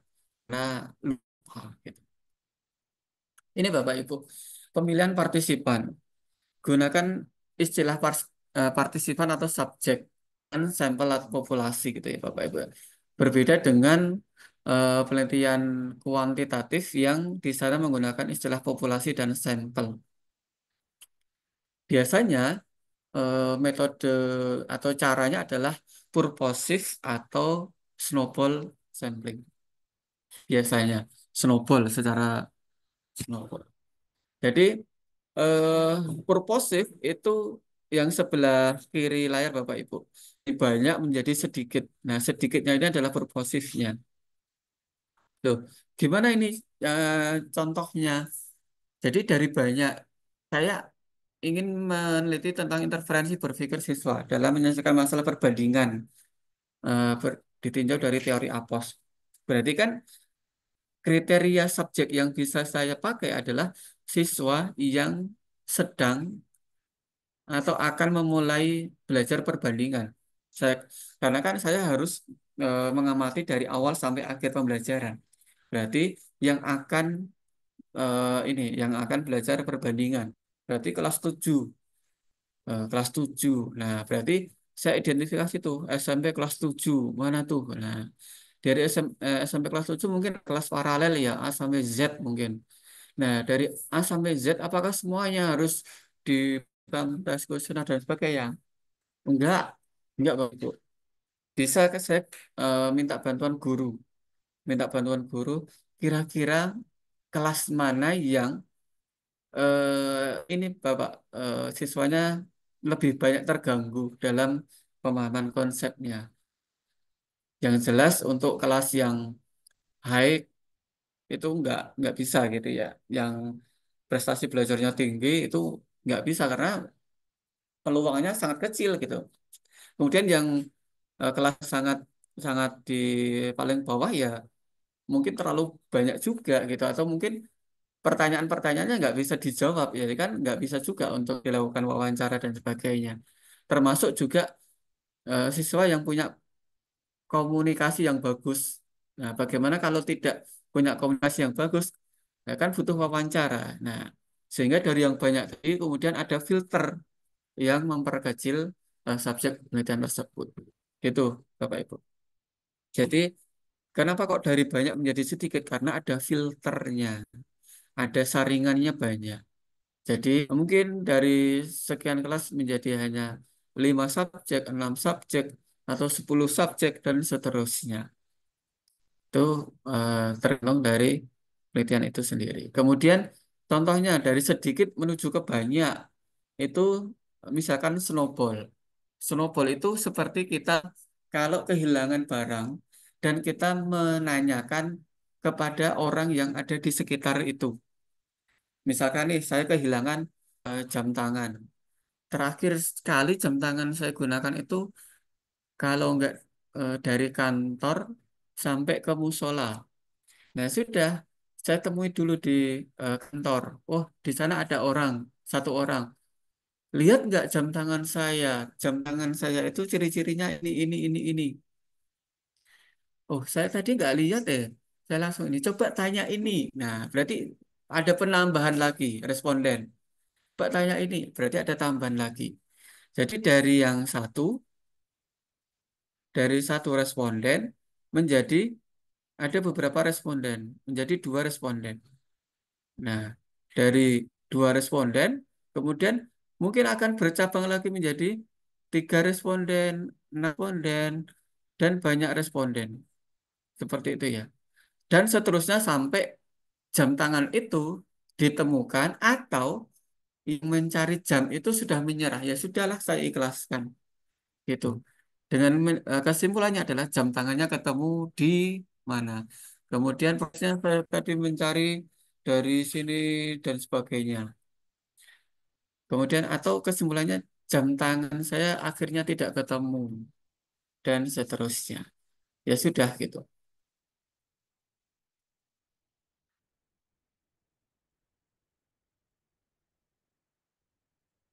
Iya, jadi dari banyak ke sedikit, sedikit bisa jadi ke banyak. Nah, penelitian etnografi atau studi yang kasus-kasus tertentu seperti kriminal dan sebagainya itu ya banyak. Atau bahkan etno itu bisa juga sedikit ke banyak. Contoh nih, saya ingin meneliti tentang upacara adat Tok Sibeduk yang ada di Margodadi, Sleman. Awalnya saya tanya ketua RT di situ. Oh, saya nggak terlalu paham, Mas. Coba tanya ke juru kuncinya, juru kunci dan seterusnya. Coba tanya ke sana dan sebagainya. Itu bisa juga. Oke ya, ini berkaitan dengan responden atau partisipan. Kemudian penulisan artikel di bagian metode. Sedih ketika di bagian metode itu hanya satu paragraf atau mungkin dua paragraf, Bapak Ibu. Saya rasa kalau penelitiannya bagus atau eh, proses penelitiannya bagus itu nggak mungkin cuma ditulis dalam dua paragraf. Karena apa? Minimal harus desain penelitiannya atau jenis penelitiannya apa, kemudian partisipan, kemudian instrumen, pengumpulan data, dan analisis data. Andaikan masing-masing itu satu paragraf, nah itu sudah 1,5 halaman sendiri. Belum lagi kalau dijelaskan instrumennya itu indikatornya seperti apa, kemudian dilampirkan instrumen dan sebagainya. Itu bisa lebih, bisa berhalaman-halaman gitu. Nah, yang pertama kita mulai dari desain penelitian. Desain penelitian sendiri jangan hanya langsung penelitian ini menggunakan kualitatif titik. Nah, subjek penelitian ini adalah siswa SMP kelas 7. Instrumennya menggunakan FGD, kuesioner, tes wawancara. Pengumpulan datanya, bla bla bla. Ya, itu ngapain juga itu. Nah, jadi harus rigid Bapak Ibu. Desain penelitiannya kualitatif. Kenapa menggunakan kualitatif? Karena ingin mendeskripsikan secara rinci bagaimana proses berpikir siswa dalam bla bla bla bla bla. Atau proses terjadinya interferensi berpikir. Proses terjadinya interferensi berpikir ya seperti, loh tadi kecelakaannya gimana ya? Oh tadi tahu sana motornya ngebut banter banget. Kemudian dari arah sebelahnya ada ibu-ibu yang pakai motor ngesennya kanan, tapi ternyata ngiri. Ya, akhirnya terjadi tumbukan. Nah, itu adalah proses terjadinya kecelakaan. Nah, proses terjadinya interferensi berarti harus diceritakan secara rinci dari awal sampai terjadinya dan mungkin juga akibatnya apa. Gitu. Jadi ya nggak mungkin cuma eh, jenis penelitiannya kualitatif titik, tetapi harus dijelaskan kenapa menggunakan kualitatif. Nah, kenapa menggunakan kualitatif? Kemudian partisipan, partisipan itu harus dijelaskan juga Bapak Ibu. Eh, partisipannya, kriterianya seperti apa itu harus dijelaskan. Kemudian misalkan menggunakan SMP di Yogyakarta. Kenapa di Yogyakarta? Kenapa pilih SMP itu? Nah, kalau saya lebih cenderung meng apa ya, tidak menuliskan nama SMP atau nama respondennya, tetapi penelitian ini dilakukan di SMP negeri di Yogyakarta. Ada di Sleman, Jogja, kemudian Bantul dan seterusnya. Sebanyak sekian yang diujikan tes tes pemahaman perbandingan, kemudian dari sekian banyak digolongkan, cara penggolongannya seperti apa itu dijelaskan. Pada akhirnya dipilihlah menjadi 7 subjek penelitian. Nah, 7 itu yang mewakili dari golongan A, B, C, D, E, dan seterusnya. Itu harus dijelaskan. Kemudian eh, dijelaskan juga para subjek ini sudah bersedia melalui mungkin agreementnya ya. Jadi kayak surat surat pernyataan bersedia untuk dijadikan responden itu secara formalnya. Secara tidak formalnya sudah ditembung. Mau nggak jadi responden saya dalam penelitian? Oh mau Mas. Oh ya terima kasih. Kalau nggak mau jangan dipaksa. Waduh dia nggak mau nanti tak kasih mie ayam. Ya nggak boleh maksa kalau yang namanya penelitian itu. Gitu. Itu namanya intervensi. Ketika terlalu berlebih ya nanti akan mengganggu pikiran. Ketika pikirannya terganggu ya ketika muatan pikiran itu akan keluarkan ya akan terganggu. Jadi bias banyak lah gitu. Pokoknya intinya suka sama suka, Bapak Ibu. Nah, kemudian instrumen penelitian tadi dijelaskan oleh Pak Di juga ya instrumen penelitian. Instrumen penelitian itu harus dijelaskan. Masing-masing instrumen itu digunakan untuk apa, kapan itu dikeluarkan. Jadi alatnya itu dikeluarkannya kapan, mana yang lebih dulu itu harus dijelaskan. Ini fungsinya untuk apa, instrumen FGD digunakan untuk apa, instrumen wawancara digunakan untuk apa, instrumen tes digunakan untuk apa. Data yang dihasilkan seperti apa itu harus dijelaskan Bapak Ibu. Nah, instrumen-instrumen ini nanti harus disampaikan di bagian hasil penelitian. Kemudian, bagaimana proses pengumpulan data? Pengumpulan datanya itu dari awal sampai akhir, bagaimana proses data itu dikumpulkan. Ini sangat sangat ini ya Bapak Ibu, sangat eh, berkaitan erat dengan instrumen yang digunakan. Itu. Termasuk ketika misalkan Ibu menggunakan kuesioner, apakah ada waktu pengisian kuesioner itu? Kemudian tes, apakah ada waktunya? Oh, cuma 15 menit masing-masing kali. Itu dijelaskan. Boleh open atau close book, kemudian ini mandiri atau enggak, dan sebagainya itu harus dijelaskan. Kemudian analisa. Nah, Bapak Ibu ketika semuanya hasil instrumen itu, hasil pengumpulan data itu sudah diwujudkan dalam bentuknya data banyak. Nah, kemudian dianalisis data. Analisis data di kualitatif berbeda dengan kuantitatif, Bapak Ibu.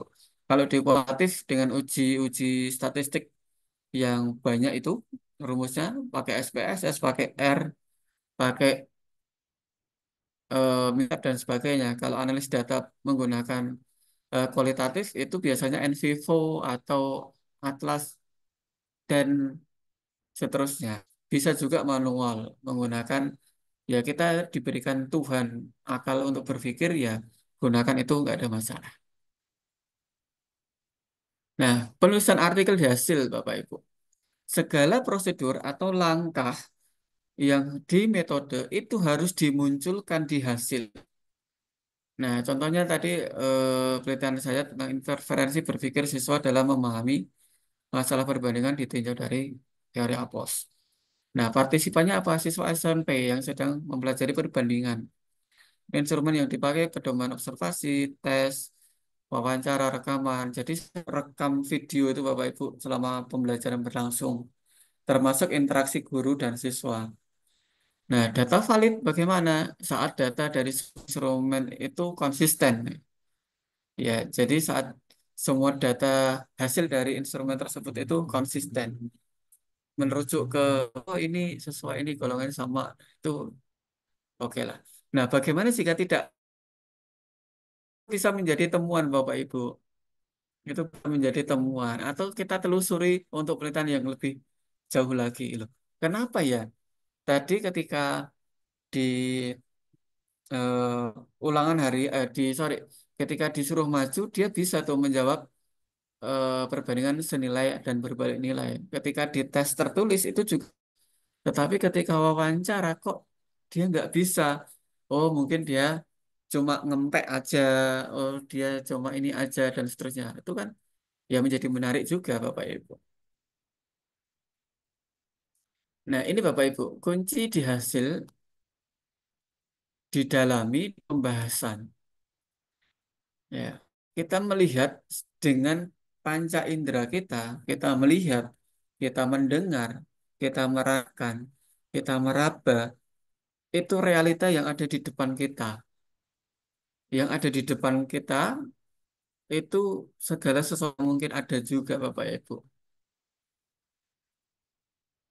Nah, apa yang kita lihat, apa yang menjadi realitanya? Realitanya adalah data siswa atau data responden, hasil dari kuesioner, hasil dari tes, hasil dari pelaksanaan wawancara, hasil dari observasi di lapangan, dan FGD.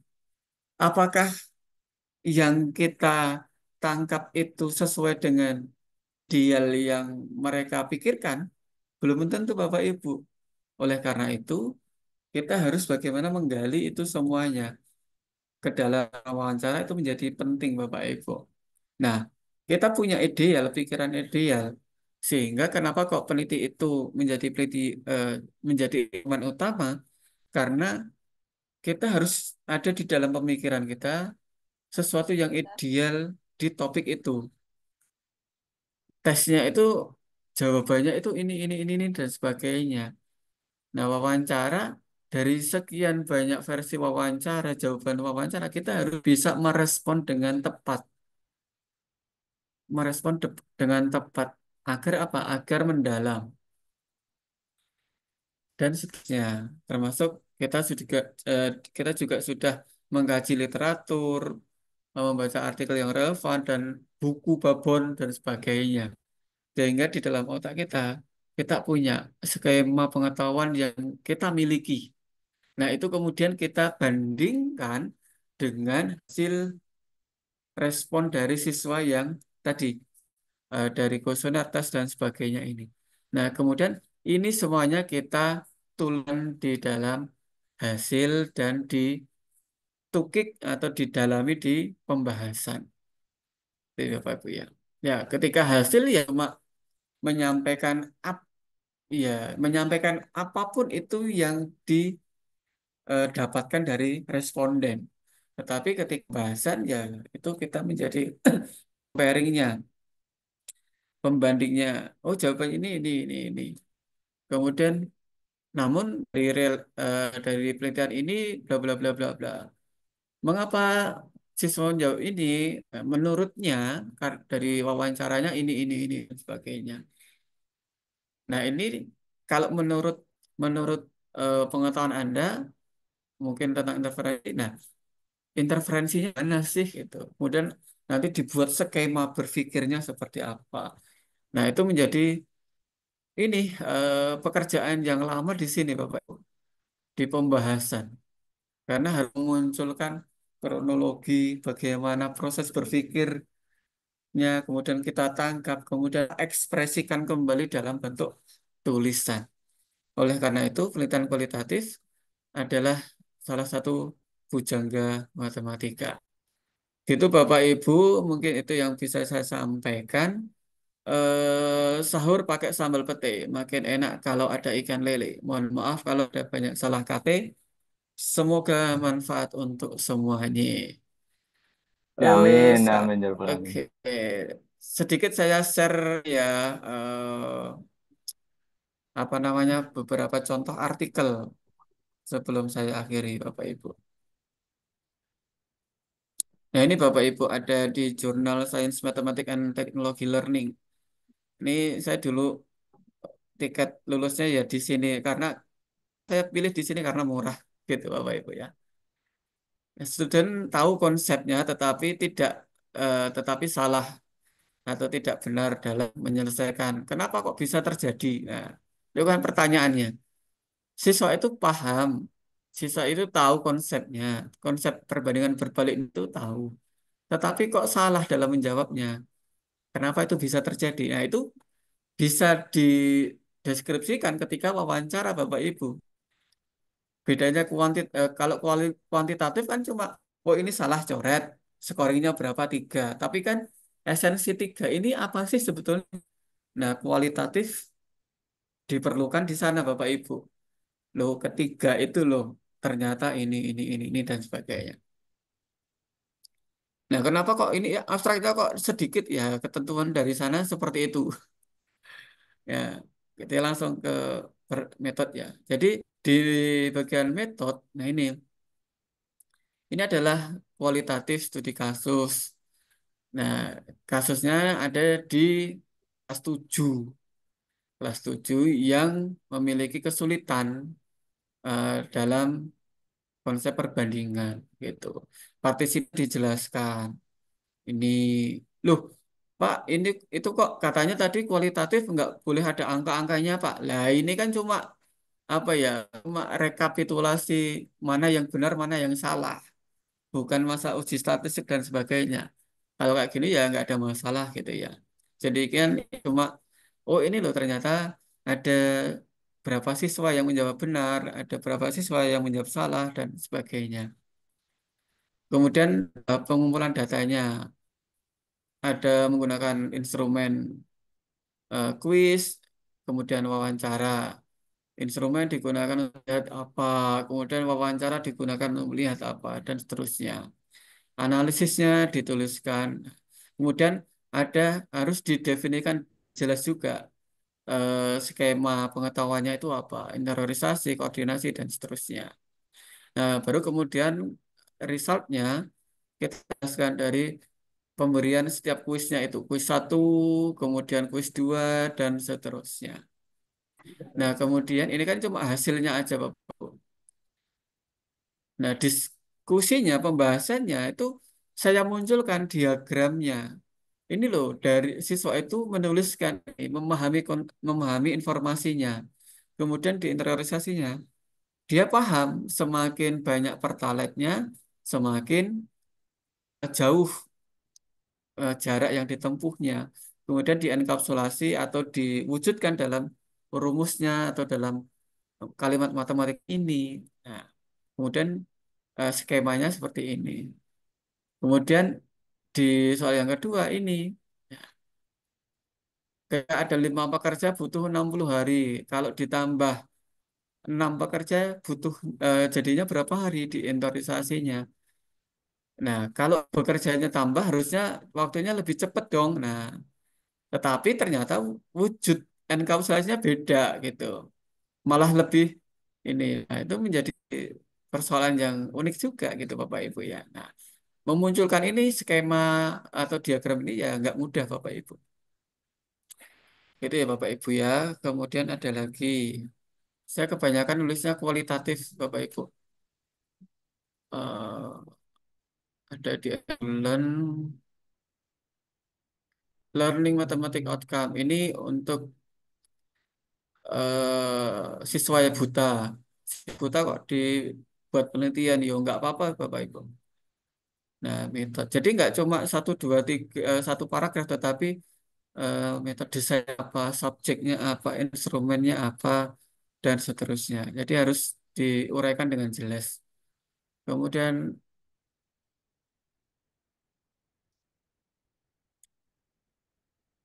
ini juga sama. Kalau ini survei. Jadi challenging during pandemic penggunaan e-learning dalam pembelajaran matematika di perguruan tinggi. Itu bisa juga Bapak Ibu. Jadi desain sifat itu harus dijelaskan. Navigasi online dan seterusnya. Jadi harus dijelaskan secara rinci setiap instrumen, setiap bagaimana cara pengumpulan data dan analisis. Dan cara penulisannya silakan Bapak Ibu. Itu Bapak Ibu yang bisa saya sampaikan. Saya kembalikan ke Mas Noval. Oke. Terima kasih Mas Irfan atas tadi penjelasan terkait dengan penelitian kualitatif.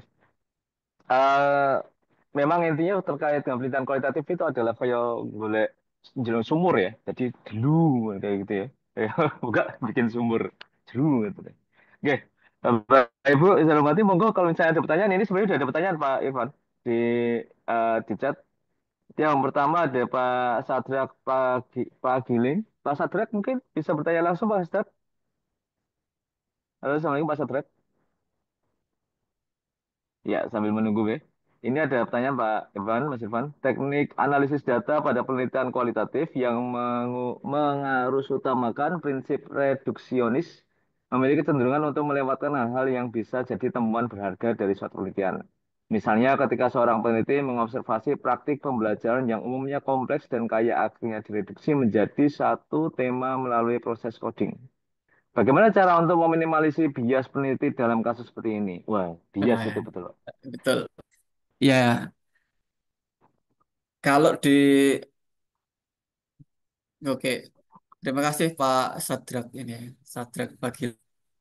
Saya belajar dari Pak Marsikit ini berkaitan dengan rumah epoke.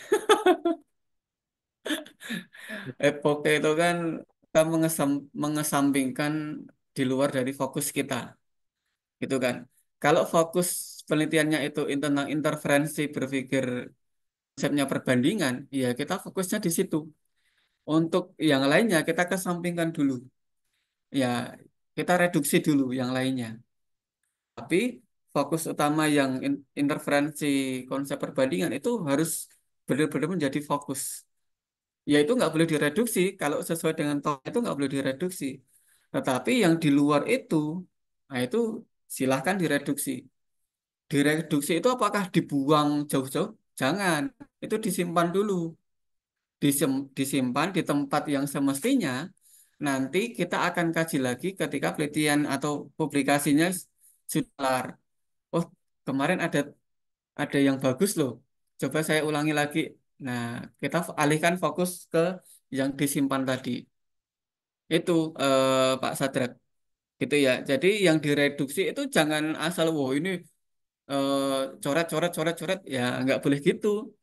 Pertimbangannya matang gitu Bapak Ibu.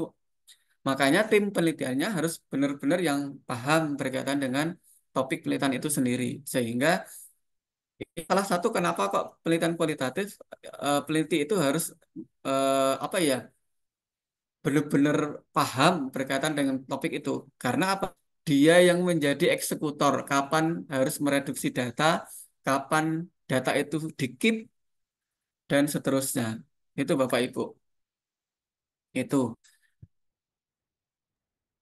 Nah, FGD itu digunakan untuk make sure bahwa ini loh beneran direduksi, ini loh harusnya ditarik tuh, jangan direduksi. Nah, itu. Itu Mas Novel. Siap, siap. Mungkin Bapak Ibu ada yang mau bertanya langsung ke Pak Irfan terkait dengan penelitian kualitatif? Sambil menunggu ya Pak Irfan. Sebenarnya Ya, kalau misalnya pada penelitian kualitatif itu kan ada hasil wawancara. Nah itu di dalam konteks artikel itu hasil wawancara itu apakah tetap dipresentasikan dalam bentuk teks wawancara ataukah bisa kita bikin kesimpulan-kesimpulan gitu dari wawancara gitu. iya. Oke, terima kasih Mas Novel. Saya menuliskan juga.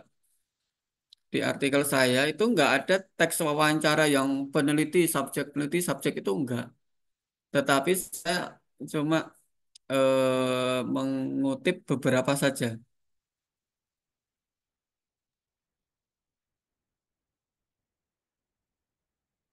Sebentar saya share ya.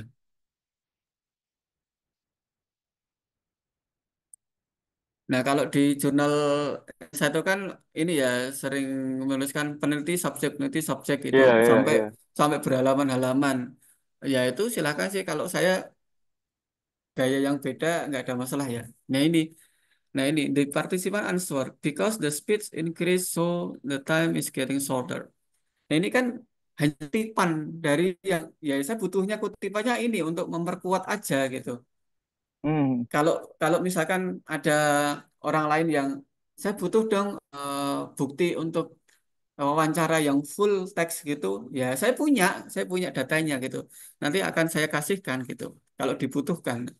Ya, makanya Hmm. ketika saya submit jurnal ini ada sorry, ada supplementary-nya. Ini loh data mentahnya kalau dibutuhkan perlu dipublish juga enggak dan sebagainya. Nah, harusnya seperti itu ya. Jadi benar-benar secara menyeluruh, secara kafah ya. Tetapi kalau di artikel, kalau saya tuliskan penulis peneliti kok kayaknya bosen nih ya dan di, di apa ya ditulis dilihat di sini nggak keren gitu ya. Akhirnya ya sudah saya tuliskan ini. Ketika ada butuh penguatan dari apa namanya opini atau pikiran dari siswa ya sudah saya tulis di sini. The participant answered seperti ini. Jadi nggak semuanya saya tuliskan novel, cukup yang dibutuhkan saja gitu. Ya, jadi ada pertanyaan dari Bu Khairo Siregar. Monggo Bu Khairo, kalau misalnya mau tanya langsung Bu Khairo. Halo, Assalamualaikum Bu Khairo. Iya, sambil nunggu mungkin. Ya ini Pak, izin bertanya Pak Irfan, apakah Oh ya, siap-siap Bu Khairo. Izin bertanya Pak Irfan, apakah instrumen kualitatif harus kita validasi lagi Pak? Oke, terima kasih Bu Khairo.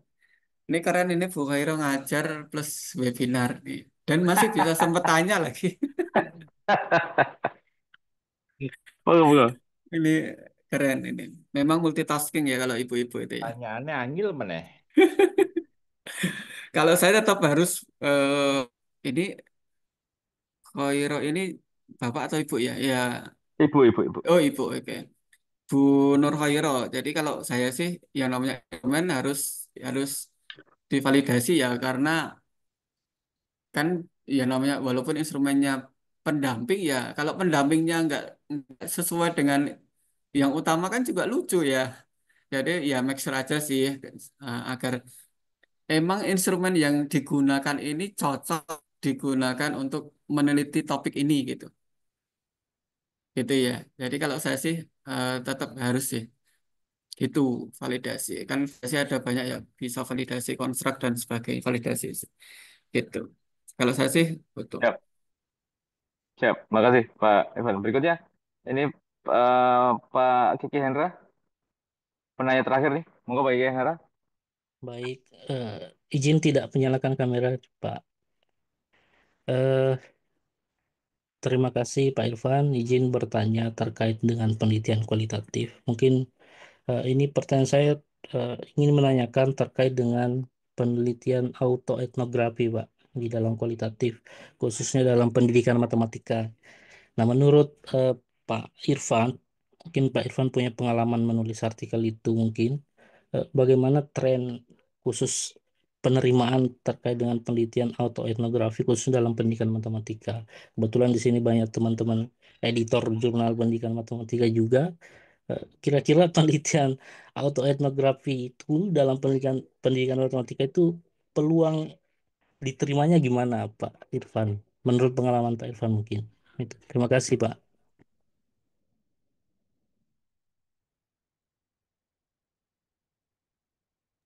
Oke, Monggo Pak Irfan. oke, terima kasih Pak Pak Kiki. Jadi kalau auto etno saya belum ini ya, tetapi kalau etnomatematik itu saya pernah meneliti. Kalau auto etnografi saya kok baru ini ya. Tapi kalau etnografi ya, kalau etnomatematik biasanya pakai etnografi itu bisa. Beda nggak sih etnografi dengan auto etnografi? Eh, kalau mirip-mirip sih Pak, ada unsur etnografinya juga, etnomatematiknya juga ada. Cuma etnografi itu yang subjeknya itu peneliti itu sendiri. Jadi meneliti terkait dengan pemikiran diri sendiri, seperti itu. Oh, itu saya belum berani meneliti itu sih, karena itu Iya, subjektif betul. subjektif banget ya. Masa saya menanyakan, halo Irfan, apa yang kamu pikirkan? Terus terang, saya belum kepakaran saya belum sampai ke sana gitu ya. Butuh responden, butuh ini untuk apa ya, menyerap ilmu dari banyak orang gitu. Sehingga saya biasanya melakukannya etnografi bukan auto etnografi. Itu kan seperti ya mungkin jadi kayak autobiografi gitu ya. Itu Iya, belum sih betul. kalau saya. Saya makomnya di sana. Mohon maaf ya, Iya, Pak iya. Kiki Baik. ya. Oke. Terima kasih Pak Irfan. Nah Ini kalau ada pertanyaan terakhir nih Pak Irfan. Saya ya, beberapa minggu ini sering dengar tentang netnografi. Saya kira tadinya typo ya. Netnografi. Adakah contoh atau penelitian terkait dengan netnografi di bidang pendidikan Suruh matematika? Nah, ngomong netnografi aja, apalagi? suruh ngomong aja itu. Bu Oh, Fitria Bu suruh ngomong Fitria. aja. Bu Fitria sudah ada titah dari Pak Ketum. Bu Fitria. Nggih, Pak Naufal. Izin Pak Irfan tanya ini, mau tanya boleh nggak Pak? enggak. Ini masternya kualitatif ini, karena saya juga baru belajar. Nah, beberapa minggu ini tuh saya sering itu loh Pak, ikut webinar dan ternyata banyak sekali netnob yang muncul gitu. Nah, eh, ketika saya searching itu kebetulan untuk netnografi itu di bidang pendidikan matematika itu kok masih apa ya, belum lihat begitu. Nah, boleh nggak apa namanya, saya diberikan contoh mungkin satu atau dua yang diketahui Pak Irfan tentang penelitian netnografi tapi di bidang pendidikan matematika. Karena kalau saya lihat itu kok rata-rata di ilmu sosial, bisa nggak sih kira-kira kalau kita apa namanya masuk ke pendidikan matematika begitu. Dewa Irfan. Pertanyaannya bisa atau enggak ya? Bisa. Alasannya juga Pak. Biar dijawab.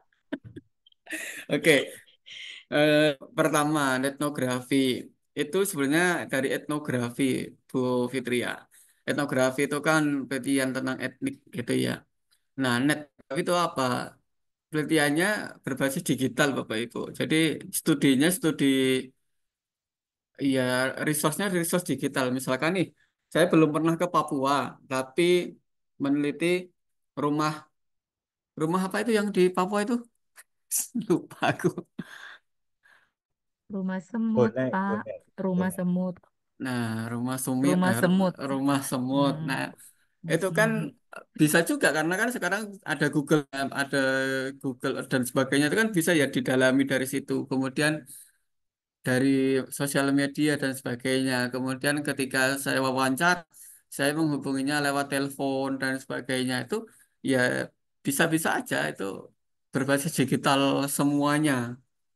Jadi nggak ke daerah itu langsung.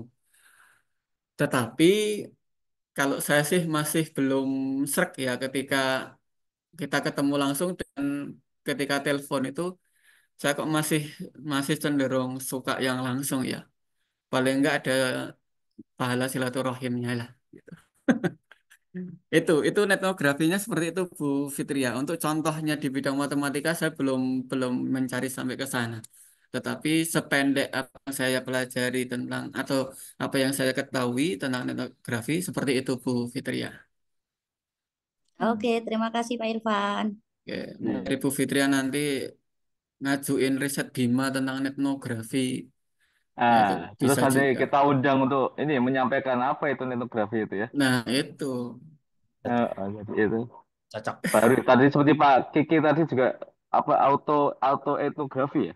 Auto etnografi Nah, ya. Itu juga bisa. Nanti kita minta untuk menyampaikan itu. Auto etnografi hasil penelitiannya Pak Kiki Endra tadi gimana. Oke. Bapak Ibu Siap, siap. sekalian. Wah ini. Bu Aminah ini pertanyaan lagi, gitu. Ada mepet sekali ini. Izin bertanya Pak, kadang saya kebingungan membedakan antara jenis penelitian studi kasus dan fenomena. Keduanya di mana ya, Pak? Nah, monggo.